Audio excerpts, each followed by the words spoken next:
Kelembutan yang biasanya dicitrakan kepada wanita bukan berarti dia tak dapat bersikap tegas dan kuat, apalagi jika masalahnya menyangkut kehormatan yang harus dijaga. Maka seorang wanita muslimah harus berani mengambil tindakan setelah bertawakal kepada Allah Ta'ala. Suatu malam saat peristiwa Perang Ahzab, situasi tampak sangat mencekam di tempat penampungan kaum muslimah dan anak-anak di Madinah. Mereka dikumpulkan pada suatu tempat perlindungan, sedangkan suami dan bapak-bapak mereka sedang berada di perbatasan Madinah, menjaga serbuan ratusan ribu pasukan sekutu yang terhalang oleh parit yang digali oleh kaum muslimin. Tiba-tiba dari kejauhan tampak seorang laki-laki jalan mengendap-endap di tengah gelapnya malam. Ternyata dia adalah seorang yang diutus oleh kaum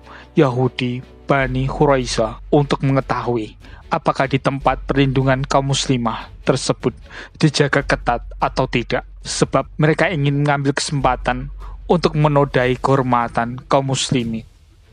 Meskipun pada dasarnya mereka memiliki kesepakatan damai dengan Rasulullah, kedatangan orang tersebut diketahui oleh Safiyah binti Abdul Muthalib, bibi Rasulullah. Dia sangat gelisah melihat gelagat yang tidak baik, sebab berdasarkan pengalaman, tindakan orang Yahudi tidak pernah dapat dipercaya. Safiyah tidak tinggal diam, diusirnya rasa takut dalam dirinya, sebab dia yakin jika si Yahudi laknat tersebut dibiarkan berbuat sesukanya, maka bencana besar akan menimpa para wanita muslimah. Karena pasukan kaum muslimin sedang sibuk di perbatasan kota Madinah. Segera dia ikat bajunya, lalu diambilnya sebongkah kayu besar. Lalu dia turun dari tempat perlindungannya untuk menghadang si Yahudi yang sengaja menyelinap masuk ke tempat tersebut. Maka, tepat ketika ia mendapatkan orang tersebut, bak! Ayunan keras sebongkah kayu mendarat tepat di kepalanya tanpa ampun. Yahudi itu pun tersungkur tak berdaya.